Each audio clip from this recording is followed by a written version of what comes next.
Every hog roast should have a big cab tractor overlooking the fire.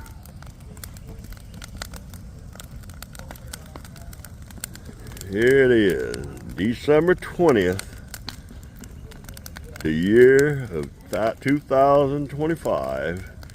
We're burning the coals, building the coal bed for the hogs we're about to cook. Hey buddy, good I'm walking around here. We're gonna shine at all our pig cookers out here. That's Jacob right there. Say hi to the camera, Jacob. Hi, camera. Hi, camera. And there's our fire going. Everything's getting good. We're getting that bed of coals built. I'm gonna walk over here and show y'all the party bay, the Christmas party bay. We got Josh. He's the taller of the two. He's got the coffee there. I got my son Lewis there. He's getting him some coffee.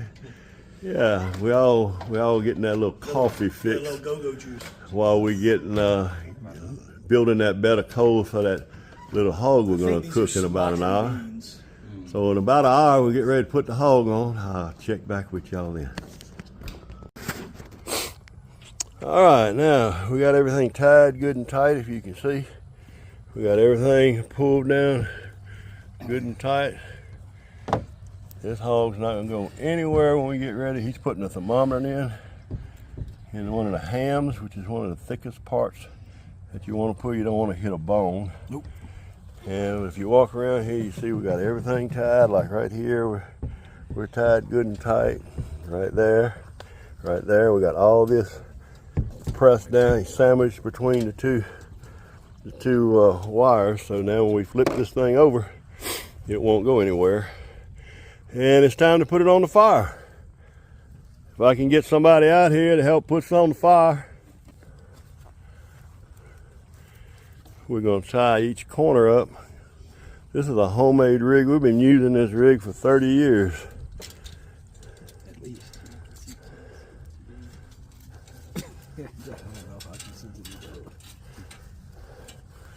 Actually, that's not how we do it, but that's how he's doing it right now to get away from the heat. And then we're going to fix it right in a minute. I'll show y'all in a minute. Yeah. See the little hole drilled in the top of the thing there? We're going to pull both wires through in a minute. And every time you turn it, we'll show you later in the video when we turn how we actually do that.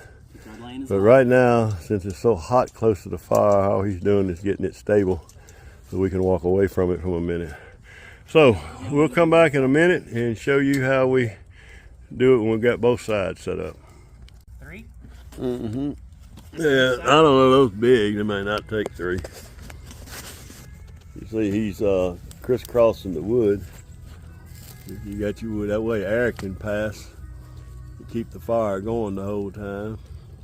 You want to keep replenishing those coals is what he's doing there. He's putting 3 one way because he's got 3 going the other way. And then here, it's kind of big, so he's looking for a little smaller one to put on this side. And that's how we do. We just keep, as they burn down evenly most of the time.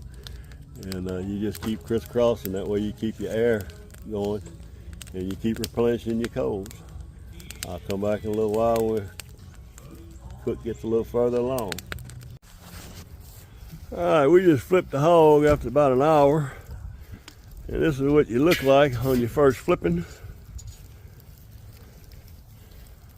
We had some extra garlic and onions. We just decided while the rib cage was up, we threw some in there just to kind of let it sit there. So we got a good little char. Everything's looking good. Got the hog kind of high. Our fire's good and hot. Just kind of pace yourself on your fire. When the flames get down too low and the coals are there, we'll throw 6 more pieces of wood down there. And that's where we're at right now. Everything's looking good, cooking on time. It's gonna be good eating in about 3 or 4 hours. Touch back base with y'all in a little while. All right, we just spun the little piglet around, and look at the nice char we got on that skin, nice golden brown. That's what you want to see after about 3 hours of cooking. Starting to get a little skin bubbling here and there. That's perfect. Perfect. Now, one of our hog cookers wasn't out here earlier. This is Emily. Earlier when I showed y'all the party barn, the Christmas bay, this is all thanks to her. It's my oldest daughter. I love her dearly, and she does a great job. I'll come back to y'all in a little while. About 2 more hours of cooking. We'll update you again. Thank you. This is about as much of the flame you want at that height of the hog that you want when it's cooking.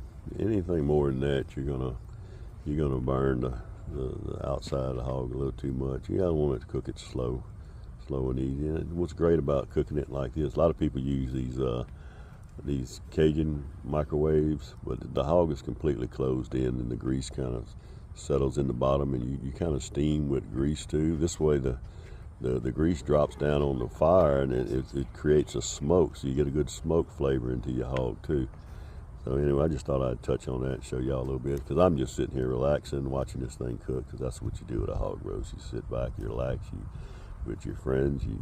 I had a Bloody Mary already this morning, had my coffee and a Bloody Mary, and later on be hitting a couple beer. And that's what you do with a hog roast. That's what you do with a good old South Louisiana hog roast. So I'll get back to y'all in a little while when we turn it again.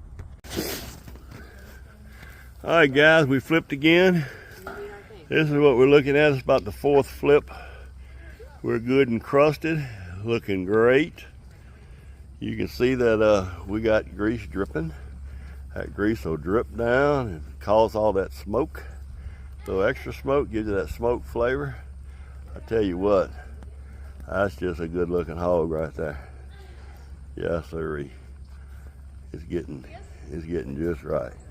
See that fire? Just a little bit of flame, kissing that flame. Right now it's crisping up that fat, that skin on the back, doing us some little cracklings. Yes, this is how you want that hog to look at this stage again. About how long has this hog been cooking, Josh? Asking one of my expert hog cookers out here. For about 3.5 hours. We're at 3.5 hours on this cook, and it looks great. It looks finger licking good. Going down to the thermometer here, you see we got it plugged into the ham back there, one of the hindquarters. And you come down here, we got it preset at 165, but we'll cook more than that. But right now, the internal temperature is 124. We're shooting for 195. We're shooting for about 195. We'll adjust that set point later on in the cook, but we just wanted to get a thermometer in there. So anyway, till we turn it again, next video I'll get the actual turn, how we do this wire right here, and get everybody clear on exactly how we do that. All right, see y'all in a little while. Okay, we're gonna flip one more time. You see he's undoing the wires right there. Oh, look. Ooh, that's a little warm. Yeah, Austin here. Hold this. Grab that, hold the end.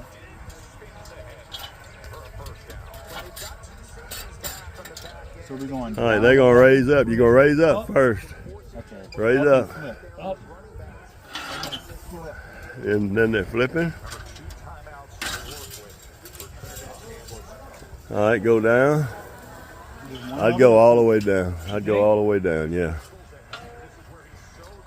We're going all the way down because we're at 145. We want to get some more heat out of this thing. The thermometer fell off the table. And you see he's putting the 2 wires through the hole on the upright. And he's going to pull them and get them level. He's holding that side level while he does it. And once he gets it level, he wraps a couple times. Voila, we're done. So we're going to go ahead and come back in a little while. We ought to be taking it off in another hour or so. I'll talk to y'all in a little while. All right, we just pulled this hog off the fire. We're giving the probe 165, 166, 167. I'm not going very deep, I don't think. 174. Yeah, we'll be. Yeah, we're good here. Oh yeah, we're cooked.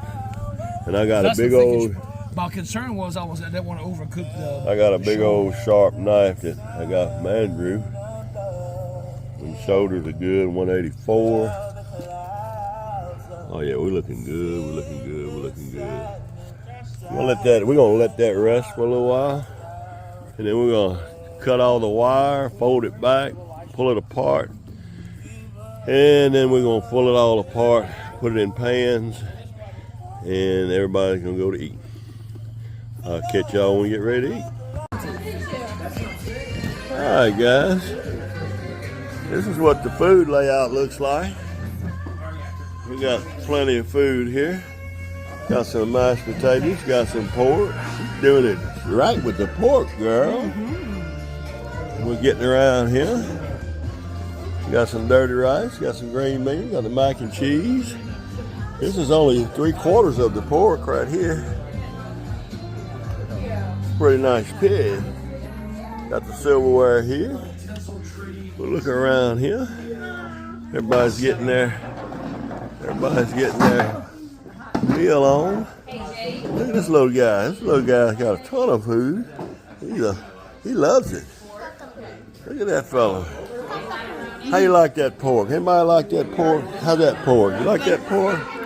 You know this is gonna be on a YouTube video. I'm telling you now. How about Cody? You like that pork, baby? You like that pork? I love that pork. She loves that pork. What about you, Jason? You, Jason? Good, fine job. What we got at this table? What about you? Like that pork, son? You like that pork? Is it good? It is. Is it A number one? It is. It's A number one. What about y'all? Y'all like that pork? It's delicious. Yes, indeed. My one piece. Yeah, I know. You only had one piece because you probably on a diet or something. Oh, what about you over there? You didn't get no food yet? You got to get up to you got to get up there and get you some food. Sorry, that's Austin.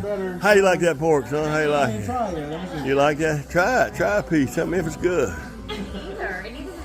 You gotta look up. You gotta look up. Tell me how good it is. 10 out of 10. That's 10 out of 10. There we go. All right. What about you?